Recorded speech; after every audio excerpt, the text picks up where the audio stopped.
je voudrais commencer par quelques citations. On a un petit problème ici.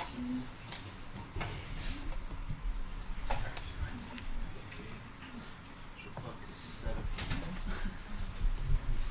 problème.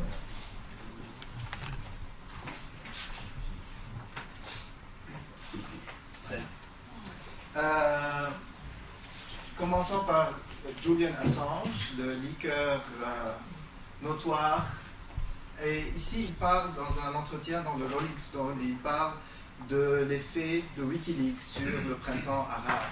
Parce que d'habitude, d'abord, ils ont essayé de vraiment bouleverser ces gouvernements autoritaires en Afrique et au Moyen-Orient avant de s'en prendre aux démocraties libérales de l'Occident. Alors il dit, I believe that if we look at what makes civilization civilized, it is people understanding what is really going on. When Gutenberg invented the printing press, the end result was that people who knew something of what was going on could convey that information to others. And as a result of the internet, we are now living in a time where it's a lot easier to convey what we know about our corner of the world and share it with others. And et Zizek, qui reprend un peu sur le même thème, what WikiLeaks is doing is the practice of communism. WikiLeaks simply enacts the commons of information. Assange is today's D'Alembert, the editor of this new encyclopedia, the True People's Encyclopedia for the 21st century.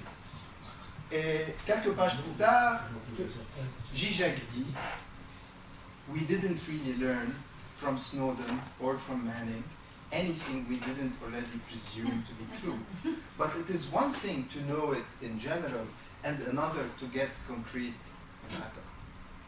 Ok, alors ici, on a plusieurs choses qui arrivent. D'abord, on a la revendication de l'acte du leak. Je regarde en anglais parce que vraiment c'est un peu l'intraduisible quelque part, la fuite.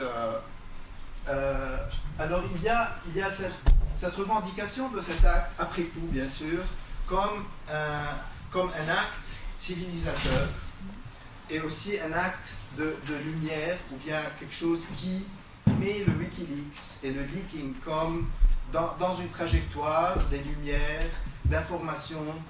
En fait, ce que je veux dire un peu, c'est le mythe de la caverne de Platon, de donner l'information à ceux qui n'ont pas, et pour créer, si vous voulez, un sujet qui est éclairé, qui est capable d'agir, qui est capable de faire des choix dans un contexte démocratique et participer.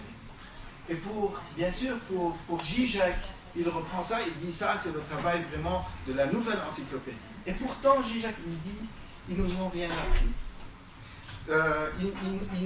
Ils n'ont pas vraiment communiqué une information qu'on ne savait pas déjà, mais ils nous ont donné concrete data. Et c'est ça, cette idée de concrete data qui m'intéresse le plus, que je voudrais miner un peu, que je voudrais vraiment questionner. Qu'est-ce que ça veut dire concrete data? Est-ce qu'il y a un autre genre de savoir? Un savoir peut-être qui n'est pas le savoir dont Foucault a parlé, le savoir disciplinaire, le savoir que Edward Said a repris pour parler un peu de sa critique d'orientalisme. Le savoir de l'autre, c'est aussi la domination de l'autre. Est-ce qu'il y a un savoir ou un droit au savoir qui n'est pas vraiment, qu'on ne peut pas vraiment le réduire à cette idée ou bien à cet idéal des Lumières comme quelque chose qui affranchit, quelque chose qui mène à la création d'une société égale ou bien au sujet capable de participer? Si on pense un peu à Habermas, le sujet qui a participé dans les salons, dans la sphère publique. Et c'est vraiment un paradigme qui est très courant quand on parle de l'Internet, quand on parle de la démocratie, quand on parle du monde arabe, ou peut-être cette transformation technologique a créé un peu cet espace démocratique et de participation dans le sens, ou bien dans l'utopie des Lumières, de la modernité un peu. Alors, ce qui m'intéresse, c'est quoi ce savoir? Est-ce que ce savoir, c'est vraiment ce savoir vraiment dans quelque sens de ceux qui ont le savoir et ceux qui n'ont pas? Et quel genre d'hiérarchie ce droit au savoir crée dans ce contexte-là?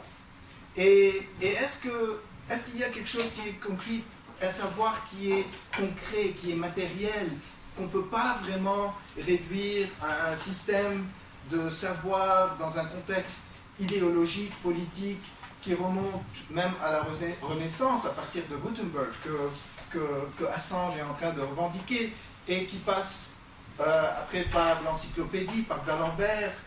Est-ce qu'il y a un savoir peut-être sensationnel, un savoir matériel, un savoir qui a un autre effet? Et c'est là où je voudrais vraiment poser la question de la transformation un peu de cette relation entre écriture, entre activisme, travail politique dans le monde arabe et le pouvoir. Quel genre de contestation et comment est-ce que de nouveaux modes d'écriture contestent le pouvoir? La question d'engagement, par exemple, que Sartre nous a parlé dans le contexte littéraire, la littérature engagée qui est très importante dans la littérature arabe moderne. Comment est-ce qu'on peut s'imaginer une certaine contestation du pouvoir, mais qui ne passe pas par ce modèle de conscience, de créer le sujet conscient dans le contexte de la modernité, dans le contexte avec les Lumières, si vous voulez, comme un idéal, qui n'est pas quelque chose de concret, mais comme un idéal. Parce que même Sartre, l'existentialisme, l'engagement, c'est vraiment a été traduit et incorporé dans un contexte intellectuel arabe pas complètement différent, mais assez différent de ce contexte en Europe. Alors ça, ce projet, ça sort un peu d'un livre que je suis en train de finir, qui a le titre The Leaking Subject, et qui regarde un peu, qui essaie de comprendre qu'est-ce qui se passe à l'auteur, à la littérature en arabe.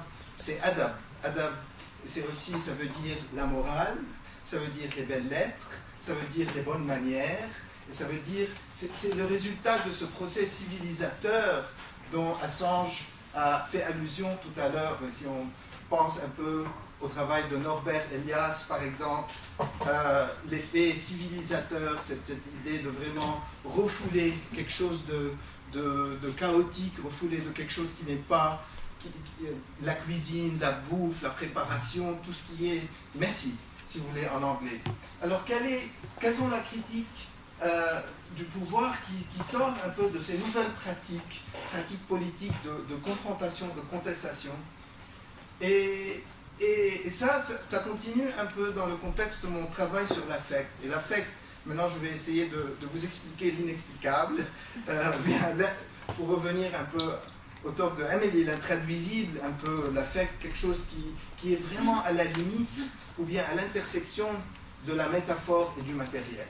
Et c'est l'interaction entre le figuratif, le langage, la représentation et quelque chose de matériel. Hier, on a parlé de gisement de données, de mining.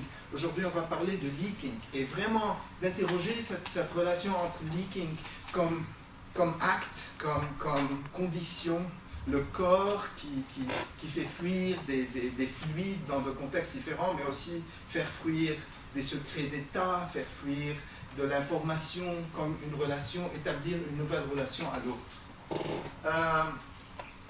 Bien sûr, mon travail n'est pas vraiment est en dialogue avec les débats de la littérature mondiale, mais il n'est pas vraiment ancré dans ces débats de façon directe, mais il est vraiment en dialogue avec ces débats et aussi avec le débat de l'intraduisible. Moi, je m'intéresse surtout à cette question d'affect, cette question de matérialité, la relation entre la matérialité et la représentation. Dans le contexte arabe, juste pour vous donner un aperçu très bref, quand on regarde surtout ce qui s'est passé depuis 2010 avec les émeutes et tout ça, il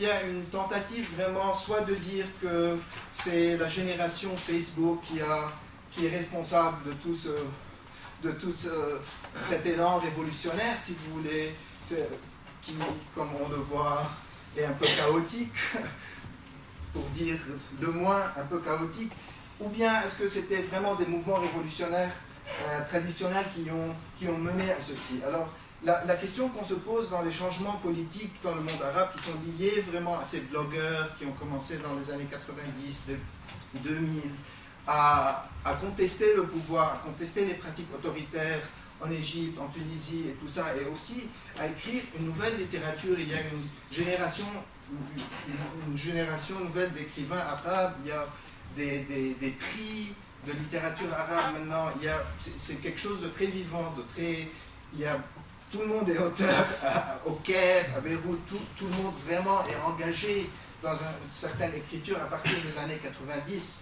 Alors, est-ce que je veux sortir, moi, un peu de cette idée, est-ce que l'Internet a été la cause du printemps arabe, du soi-disant printemps arabe, ou est-ce que c'était les mouvements ouvriers traditionnels qui ont vraiment mené à ceci? Moi, je veux sortir de cette formule un peu qui ne laisse pas un espace pour examiner des moments de simultanéité, d'intersection. Et ce que j'essaye de faire dans le livre, c'est vraiment de lire cette idée de contestation dans le contexte moderne, les pratiques numériques, si vous voulez, le blogging, tout ça, qui est transnational, qu'on ne peut pas vraiment limiter, comme on l'a dit hier, on ne peut pas limiter dans un contexte national précis, mais qu'il faut lire vraiment d'une façon un peu plus horizontale, avec les théories aussi qui essayent de comprendre Digital Humanities ou bien humanisme numérique, et aussi de lire aussi une histoire ou bien une trajectoire de la contestation dans les sources arabes même. Alors comment on lit sur ces deux axes et comment il y a... Et ce n'est pas une relation historique, le présent et l'histoire, mais c'est une relation beaucoup plus dynamique. C'est des textes qui s'informent. Quand on regarde aujourd'hui l'Internet dans le monde arabe, on voit la poésie classique qui s'écrit par Twitter. Twitter devient un moyen vraiment d'écrire une poésie qui remonte 1500 ans. Alors il y a vraiment cette interactivité, si vous voulez, qui détruit un peu cette séparation épistémologique d'habitude qu'on s'imagine quand on essaie d'étudier les genres littéraires ou bien la relation entre la littérature et la politique. Un autre enjeu qui est important pour le livre, c'est cette idée de la relation à l'Occident. Parce que, bien sûr, moi j'enseigne aux États-Unis, et vraiment tout ce qui se passe dans le monde arabe, c'est vu un peu dans le contexte des débats académiques qui portent sur le Moyen-Orient, sur le monde arabe, du point de vue de ces débats académiques aux États-Unis. Alors moi, je veux un peu sortir de ce contexte où la littérature arabe, ou bien ce que ces gens font, passe par le regard, le gaze, qui est très important, cette économie du gaze, qui est très importante. Est-ce que c'est toujours une interprétation pour le regard occidental et comment on sort de cette dialectique et tout ça? Alors moi, j'essaie de sortir un peu de cette idée que les blogueurs ou bien cette nouvelle génération qui écrit, qui font du blog et tout ça, est-ce que ce sont des agents de l'Ouest? Ou bien est-ce que l'Internet, c'est une invention occidentale qui a été appropriée par ces jeunes qui maintenant sont complices un peu dans un effet de mondialisation qui essaie de détruire les particularités locales et tout ça. Moi, je veux sortir un peu de ce phénomène pour voir comment ces gens-là s'approprient cette technologie, la traduisent et la prennent comme quelque chose qui devient vraiment très, très naturel et très local et très personnel. Et comment cette technologie aussi, elle est liée à une certaine écriture, à un certain récit qu'on peut trouver dans des textes qui transforment ce moyen technologique, qui l'apprivoise en quelque sorte, ou bien qui le transforme en quelque chose de très personnel. Pour cette intervention, je vais parler un peu de cette idée du leak. En pensant un peu à cette idée de contestation du pouvoir, cette idée de critique, il y a un concept très important pour moi, c'est ce concept de fath. Fath en arabe, ça veut dire faire une scène, ça veut dire causer un scandale, fadiha, un scandale, mais ça veut aussi dire exposer quelque chose. Alors, la notion de leak, taslib, en arabe, c'est toujours lié à cette notion d'exposer quelque chose. Un taslib, un leak qui toujours expose quelque chose, qui fait un scandale. Bien sûr, quand on pense à Wikileaks, c'est le plus grand scandale, si vous voulez, de la diplomatie américaine ou bien de l'occupation américaine en Irak en 2003 que Chelsea Manning a révélé par ses courriers. Alors comment cette idée du leak, le leak qui est quelque chose, qui est un texte qu'on revendique après coup, qui est un texte qui est peut-être incontournable, qui est un texte qui engloutit, ou bien aussi qui produit cette idée du leak comme personnage dans un récit auquel on peut vraiment penser dans un contexte littéraire qui dépasse le moment du leak. Alors ce qui m'intéresse, c'est vraiment cet événement du leak et qu'est-ce que ça produit et quel genre d'exposition, de critique, de nouvelle écriture est-ce que ça produit cet événement même. Et même le leaker, dans la citation d'Assange, le leaker ici, c'est pas l'auteur du texte qui est... L'auteur du texte ici essaye de déterminer le sens du texte, de dire que mon texte était effectif dans tel et tel sens. Mais il y a un texte qui dépasse l'intention de l'auteur. Et bien sûr, ça, c'est lié un peu aux conceptions de l'auteur, de Foucault, de Barthes, et sa relation avec ce texte. Alors c'est quoi ce leak qui est un texte qu'on ne peut pas vraiment contenir, qui est un texte qui engloutit, un texte qui engouffre. Alors je voudrais... un autre sujet qui est très important, cette idée d'exhibitionnisme et transparence. Alors cette idée de montrer tout. Et qu'est-ce qu'on montre? Qu'est-ce qui est exposé dans ce moment de faute, dans ce moment de leak, qui est vraiment une brèche, un effondrement? Qu'est-ce qu'on voit et quelle nouvelle configuration émerge de ce moment du leak, de cette interprétation, cette performance qui a lieu. Alors pour commencer, je voudrais commencer avec les 1001 nuits et une histoire, The Lady and Her Five Suitors. Alors juste, j'ai pas mis toute l'histoire parce que c'est trop long, mais c'est une histoire de cette femme elle a un amant, l'amant est en prison et elle veut le libérer.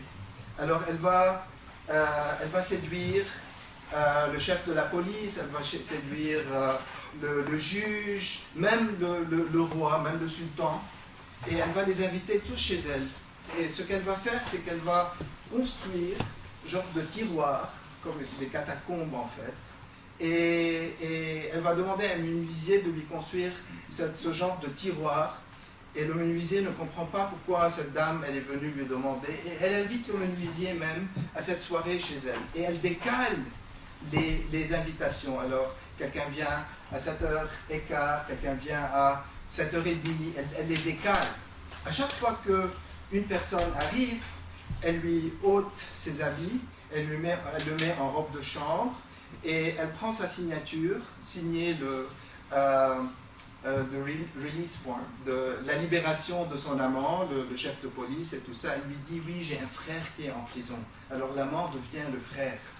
Elle obtient toutes les signatures et une fois l'autre, la personne qui vient d'après, 7h15, 7h30, la porte sonne, elle dit « Ah, c'est mon mari qui arrive, et s'il vous plaît, cachez-vous, sinon ce serait un scandale. » Alors, elle le met dans un tiroir. Alors, ils sont tous dans ces tiroirs à la fin, avec le menuisier qui est en dessus, et le roi qui est venu juste en bas. Meanwhile, alors qu'est-ce qu'elle fait? Une fois qu'elle obtient toutes les formes pour libérer son amant, elle les laisse enfermés dans ces tiroirs, l'un en dessus de l'autre, et elle libère son amant, et elle part. Et ils sont dans ces tiroirs, dans cet appartement. Alors, meanwhile, the 5 men remain each in his compartment of the cabinet without eating or drinking for 3 whole days, during which time they held their water. Until at last the carpenter couldn't hold back any longer. So he pissed on the king's head. And the king pissed on the vizier's head. And the vizier pissed on the chief. And the chief pissed on the Qadi. Whereupon the Qadi shouted, "What filth is this? Isn't it bad enough that we are trapped like this, that you have to piss all over us?" The chief of the police recognized the Qadi's voice and answered, "May God reward you, O Qadi." And when the Qadi heard him, he knew it was the chief. Then the chief shouted, "What's the meaning of this filth?" And the vizier replied, "May God reward you, O chief."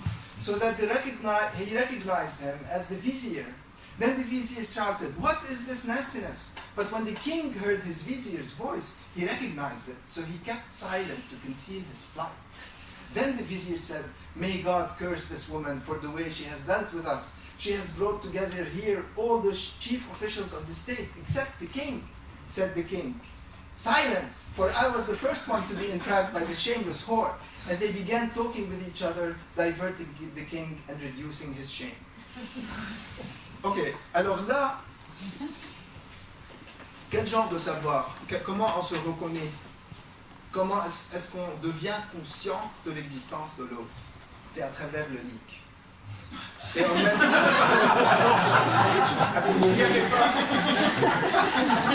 s'il n'y avait pas un leak,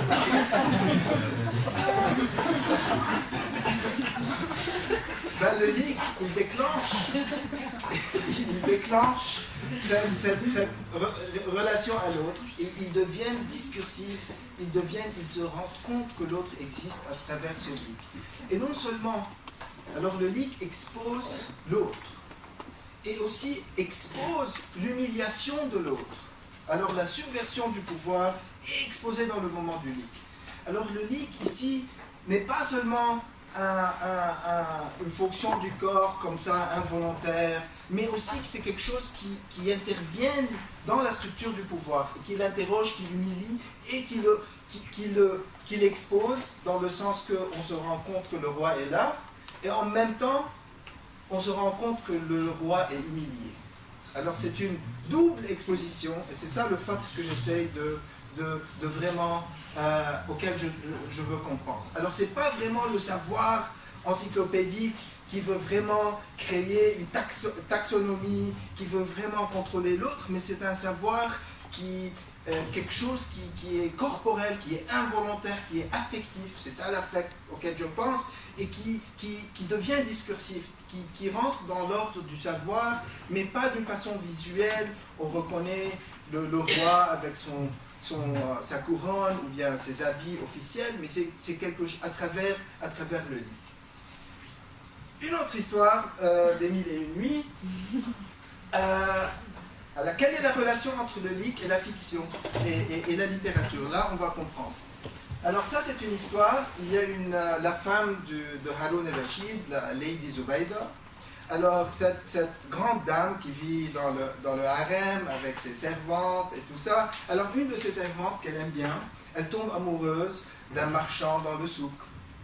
Alors, elle dit à sa maîtresse, elle dit, oui, je suis très amoureuse de ce garçon, il est très sympa, je voudrais me marier avec lui. Alors, elle lui a dit, non, tu es ma préférée, si tu te maries avec lui, il faut que je le voie d'abord. Mais comment on va faire rentrer un marchand du souk dans le harem pour que la maîtresse, pour que Lady Zubayda puisse le voir? Alors, ils arrangent tout un système comme quoi il y a des coffres qui amènent des habits et qui vont amener ces coffres dans le harem, et lui, il va se cacher dans un de ces coffres. Et comme ça, il va infiltrer le harem, caché dans un coffre. Alors c'est un peu un setting de hacking, n'est-ce pas? On va infiltrer le système sécuritaire du palais et vraiment briser ses exécutions. Alors qu'est-ce qui se passe? Alors la femme, la servante, elle accompagne les coffres pour les faire entrer dans le harem. Alors elle dit, "The chief of the eunuchs started up from sleep and cried out to the young lady, 'Don't delay, you must open these chests.' It so happened that the chest he was about to start with was the one in which I was. And when they brought it to him, I lost my senses and in my panic wet myself until my urine began to run out of the chest. Then the young lady said, 'Chief, you have ruined me and ruined many merchants by spoiling the belongings of the Lady Zubayda. For the chest contains colored dresses and a jar of Zamzam water. The jar has just tipped over and the water will make the colors run.'" Ok. Alors dans ce moment, dans cette tentative d'infiltrer le harem pour vraiment réunir les deux amants, les deux jeunes amants. Il y a un moment de panique. Le moment de panique pousse le corps à déclencher, à liquer, à déclencher. Et ce qui se passe, là, ce moment du leak est simultané avec un récit. Avec un récit. Et quel récit! Quelle histoire! Alors c'est immédiat, le moment du leak est immédiatement narratisé et immédiatement transformé en une histoire qui déclenche encore une autre histoire. Et quelle histoire? Ici, elle a immédiatement imaginé qu'il y a une bouteille d'eau de Zamzam. C'est quoi l'eau de Zamzam? L'eau de Zamzam, c'est la source que Dieu a créée pour Hagar quand elle a été expulsée par Abraham dans la Mecque. C'est la source divine des musulmans. C'est vraiment, quand les musulmans vont à la Mecque, ils amènent des bouteilles de la source divine de Zamzam. Et c'est une eau bénie. Alors là, l'urine transforme, le déchet transforme en sacré. Et quel sacré? C'est l'histoire de Hagar, c'est l'histoire de l'expulsion de la femme de la tribu. C'est quelque chose qui expose l'exclusion de la femme, la patriarchie et la structure même du harem comme lieu gardé par des eunuques qui renforce cette exclusion et de la femme. Alors là, le leak produit quelque chose qui ça expose un récit immédiat et un récit qui nous ramène, qui vraiment détruit cette relation entre le déchet, l'urine, et le sacré, ce qu'il y a de plus sacré. Il y a cette mutation entre ces liquides, si vous voulez, et aussi remet en question la structure du pouvoir même. La structure du pouvoir même à travers l'histoire de Hagar expulsée par Abraham et que Dieu lui a trouvé l'eau de Zamzam. Alors là, mais là, dans le contexte des mille et une nuits, bien sûr, les mille et une nuits comme texte, c'est le texte du leak, c'est le texte qui coule chaque nuit. C'est la femme, bien sûr, c'est ce personnage qu'on appelle Scheherazade. Bien sûr, qui a écrit les mille et une nuits, on ne sait pas, c'est des histoires, c'est des contes comme ça, un peu folkloriques, mais le texte du leak s'imagine un auteur qui est Scheherazade, qui raconte ces histoires et qui est vraiment, elle les raconte pour survivre, parce que si elle ne raconte pas une bonne histoire, elle va, l'épée du bourreau va lui couper la tête le matin, n'est-ce pas? C'est cette idée d'écrire contre cette autorité qui est toujours présente. Ok, on va à Mujtahid, qui est un blogueur. Maintenant on va penser au leak, non seulement quelque chose de matériel, quelque chose de corporel, c'est là où la question d'impact, mais aussi quelque chose qui décrit un ordre narratologique, un ordre du récit. Alors là, Mujtahid, le conte du chevalier téméraire, puisque Mujtahid aussi fait partie un peu de cette folklore des mille et une nuits, et c'est un blogueur saoudien. Il a 2 millions de suivants, et vraiment c'est la chronique des scandales de la famille royale en Arabie Saoudite. Mais tous les scandales, alors c'est célèbre litigants, ce bragot de célébrité et critique du pouvoir. Alors il met à nu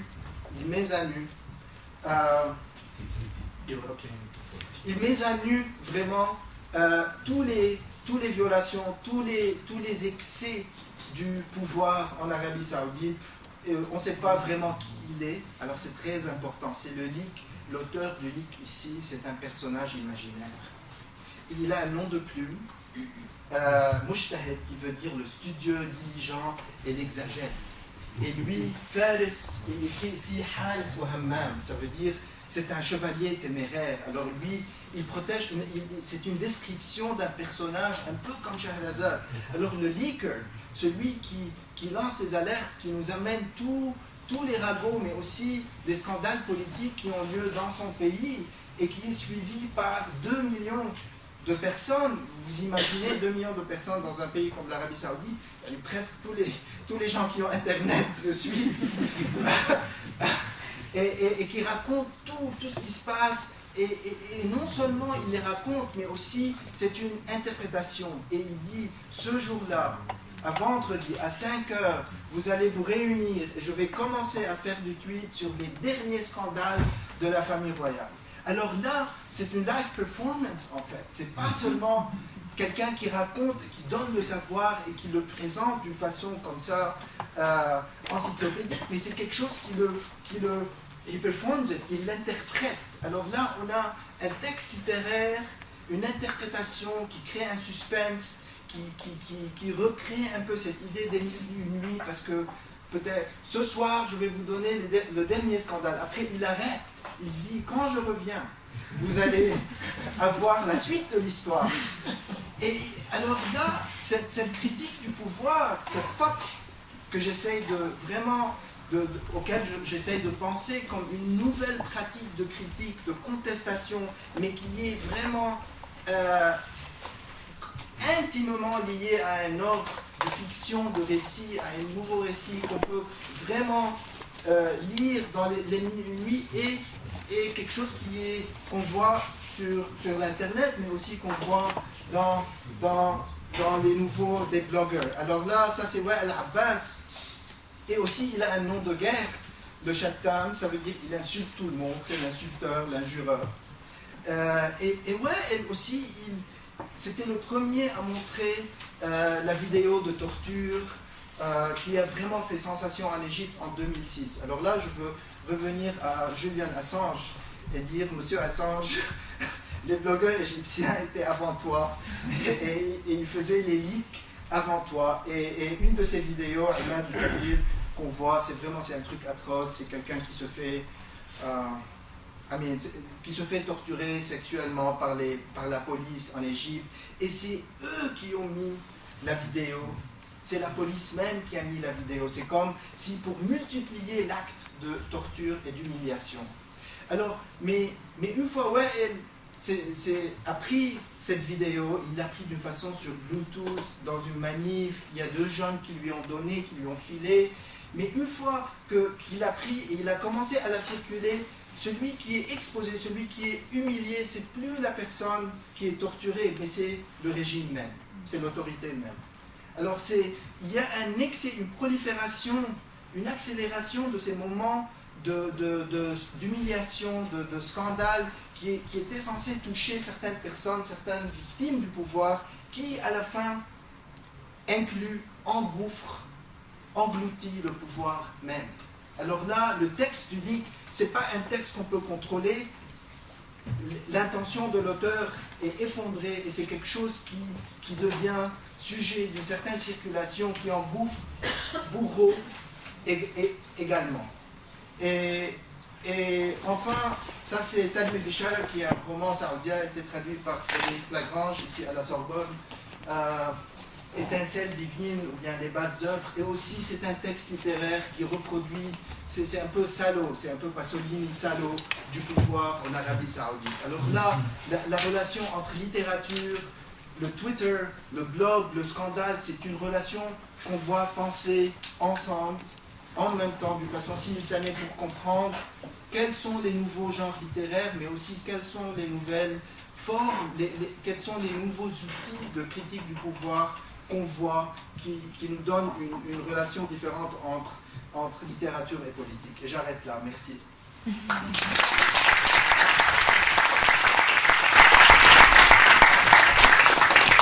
Merci beaucoup. Je ne doute pas que cette notion de leak, de leaking subject, suscite un certain nombre de questions. Enfin, en tout cas, chez moi, elle en suscite, mais je vais laisser... Non, allez-y d'abord.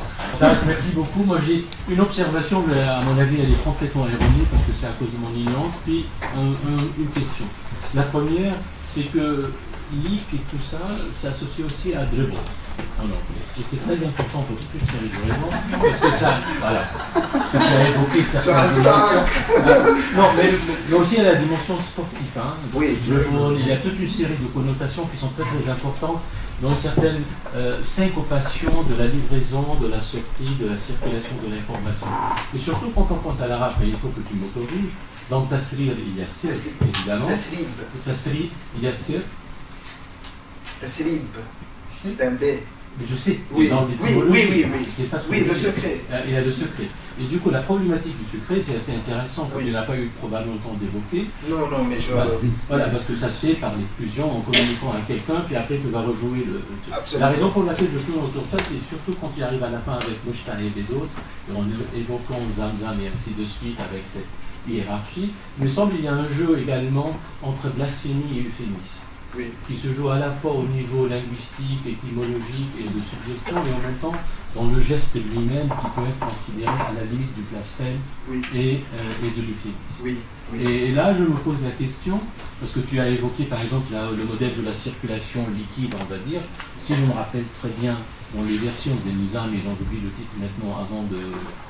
là, il y a une économie que tout doit circuler, qu'il n'y a aucune perte, que ça soit... ça revient à toute une série de sources. Hein. Et du coup, c'est pas juste quelque chose qui est de l'ordre de l'excès ou nécessairement toujours du scandaleux, sauf dans un contexte, mais tout peut circuler parce qu'il n'y a pas une autre économie qui est dans l'imagination. Oui. Dans l'imaginaire de la chose. Alors je me pose après comment tu te positionnes vis-à-vis cet aspect-là. Oui, en fait, moi ce qui m'intéresse, c'est la structure des minuit, c'est une structure du secret. Et la révélation du secret peut entraîner la mort d'un personnage ou bien interrompre le récit aussi. Alors il y a le mafdouh, cette idée de ce qui est exposé. Alors vraiment c'est un danger. Alors, dans le contexte du leak, alors moi ce que j'ai remarqué, que la plupart des leakers, ils disparaissent, ils deviennent vraiment des corps dangereux. Si vous voyez Manning est mis en solitary confinement, Assange ils sont dans des endroits qui sont hors le social. Dans l'ambassade équatorienne à Londres, Snowden, il est un peu dans ce limbo en Russie, et c'est des gens vraiment qui deviennent personnages, et non plus, si vous voulez, auteurs. Ils peuvent juste revendiquer leur texte, et on voit ça, ils le revendiquent souvent, et ce qu'ils disent, après, ils essayent de contenir un peu le texte du livre. Mais moi, ce qui m'intéresse, c'est, et j'ai travaillé un peu sur ça dans le livre, dans la version plus longue, c'est aussi, il y a une critique aussi féministe, il y a le corps de la femme aussi qui est là, qui est présent. Et il y a une leaker, Alia El Mahdi par exemple, l'égyptienne, et une de ces interprétations de contestation, c'est il y a le Daesh, et elle a ses règles sur le drapeau de Daesh par exemple. Et il y a cette idée aussi des règles, aussi cette idée de l'exclusion. Qui rend ce corps quelque chose qui contamine le social et qui doit être exclu et reproduit, si vous voulez, comme une fonction, comme un personnage, comme un mujtahid, comme un Chattam, comme Shahrazad. C'est une fonction, et ce n'est plus vraiment un acteur qui contrôle le texte.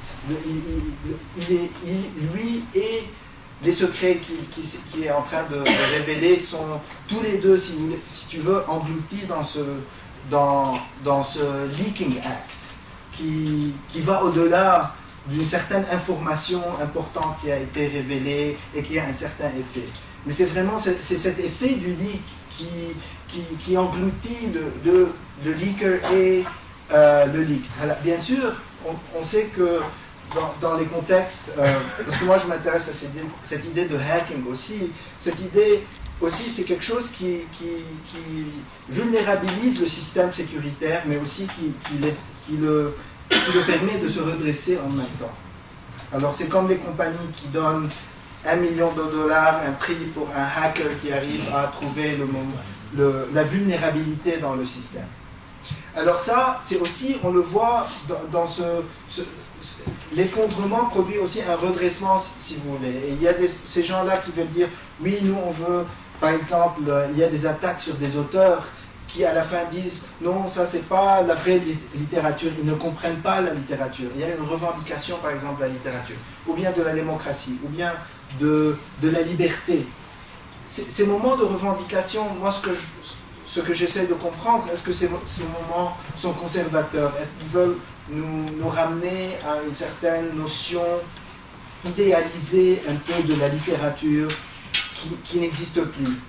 Ou bien est-ce que c'est entre cette revendication et entre cet effondrement et ce redressement, il y a quelque chose qui arrive entre les deux, où il y a une nouvelle conception de littérature, de critique du politique, de la confrontation qui a eu lieu, qui est quelque chose de génératif. Juste une petite remarque sur la revendication de l'anonymat. C'est-à-dire que c'est une œuvre sans auteur, n'est-ce pas? C'est ça aussi qui... Enfin, il y a Scheherazade, mais c'est le nom de quelque chose qui est plutôt collectif dans tout ça. Donc ça revient... je ne sais pas si j'ai une question précise, mais ça revient à quelque chose qui est en jeu ici, il me semble que c'est une espèce de où est l'origine? C'est ça, le leak, c'est quelque chose qui a c'est le corps sans auteur. Ça efface son origine, le leak efface son origine, mais ça ne veut pas dire que c'est l'anonymat, parce qu'on sait que c'est Snowden, on sait que c'est Manning. Et eux, par exemple, Snowden, si on lit ce que Glenn Greenwald a écrit, oui, exactement, il y a cette revendication. C'est pour ça, moi, je dis que le leak lui-même, c'est un texte qu'on ne peut pas contenir, mais qui est revendiqué même par l'auteur même. Alors, c'est pas juste l'anonymat, c'est des gens, c'est pas Anonymous. Parce que Anonymous existe, et c'est des gens vraiment, c'est vraiment l'anonymat là-bas, quelque part. On a évoqué le hacking, c'était un peu ça. Oui, mais en fait, c'est un peu différent. C'est un peu différent parce que ces gens-là, on sait qu'ils sont, mais ils sont plus propriétaires de leurs textes. C'est pas leurs textes et leurs intentions politiques qu'ils écrivent dans les op-ed, après dans le Guardian et tout ça.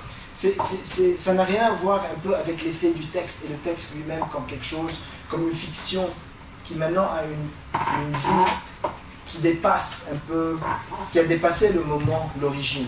Et l'auteur. Alors l'auteur devient vraiment une figure tragique quelque part. Mais ça existe toujours, mais c'est une fonction d'auteur quelque part. C'est pas vraiment l'auteur conscient ou bien l'activiste engagé qui a voulu vraiment confronter le pouvoir et donner l'information à ceux qui n'ont pas. Tu vois, le système de lumière que Assange a dit. Alors c'est pas ça, c'est ce que j'essaie de... Ouais. Oui, juste une question sur le statut des mille et une nuits dans votre enquête. Est-ce que c'est une sorte d'incarnation d'une âme de cette région? Comment est-ce que vous... c'est un peu... D'abord, c'est des associations complètes que je ne peux pas contrôler. C'est mes propres ligues intellectuelles et autres. David. Mais pour moi, parce que je m'intéresse à la question de matérialité. Parce qu'il y a une certaine matérialité qui est dans cette histoire. On ne peut pas juste parler d'information et de circulation. Il y a des auteurs qui se font emprisonner, il y a des leakers qui sont rejetés. Il y a une certaine matérialité. Et comment, moi, comme critique littéraire, je peux vraiment faire entrer ceci dans mon texte? Alors, il me faut vraiment cette idée de leak, pas seulement au niveau de l'information, mais quelque chose de très concret. Des gens prennent des risques véritables. Et le leak de Wael, par exemple, il est dans la rue, dans une manif, et on lui file une vidéo par Bluetooth sur de vieux téléphones, tu sais, en 2006 en Égypte. On s'imagine, ça a pris beaucoup de temps pour que le transfert arrive. Alors il y a ces moments matériels de rencontre, vraiment très matériels. Alors, c'est de là où j'essaie de vraiment penser à cette notion de leak aussi comme fonction corporelle aussi, qui m'aide un peu à comprendre cette question de matérialité, comme on parlait de data mining ou tout ça. Et aussi le texte, bien sûr, le texte qui révèle, c'est l'effet Twitter, C'est ce texte ouvert qui n'est pas clos. Et pour moi, Les Mille et Une Nuits, il y a bien sûr d'autres textes très modernes, si vous voulez, ou classiques, qui ont ce même effet. Mais je trouvais ces deux histoires un peu pertinentes. Donc ce texte devient une sorte de prétexte pour l'interprétation. Je ne sais pas si c'est un prétexte, mais c'est quelque chose avec lequel je suis en dialogue en pensant à cette idée de l'affect, qui est aussi très, très dur vraiment à représenter.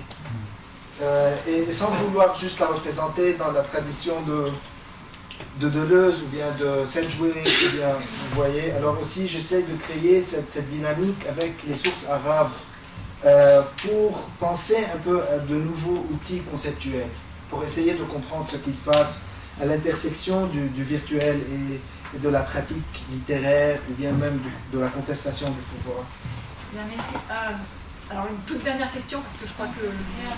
So, Tony, what can you do with so you talked about the materiality of the league, and then you talked about the materiality of the consequences of the league.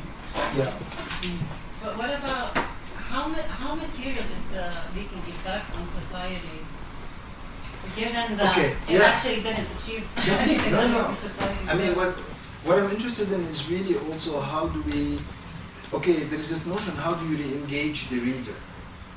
Okay, how do you re-engage a reader in an information overload age where people read about all kinds of violations? What Zizek said, like we knew this was happening. But there is a moment of the leak that makes that knowledge scandalous. And that's when there is a new prise de conscience. But that's my question. Do you see? So it is coming from a certain kind of the desire for the leak, because we as readers, who follow Twitter, who are also a little bit addicted to certain people who tweet and write and so on, and who also, there is this notion of the pornographic, of the sacrilegious. So there is this notion also where we are being interpolated as readers no longer as kind of the conscious thinking subject who all of a sudden is aware that his or her rights have been trampled by the regime and therefore we act. So what is it? Like, do you see a material Yeah, of trace course. on the political culture of any of these things? Because I don't. No, I mean, I think really we cannot think of the Arab Spring outside of Wa'il Abbas, who was or people like him, who were organizing flash mobs, who were organizing demonstrations. But he's gone now. No, he's not gone. He's still active, and they're still all active online.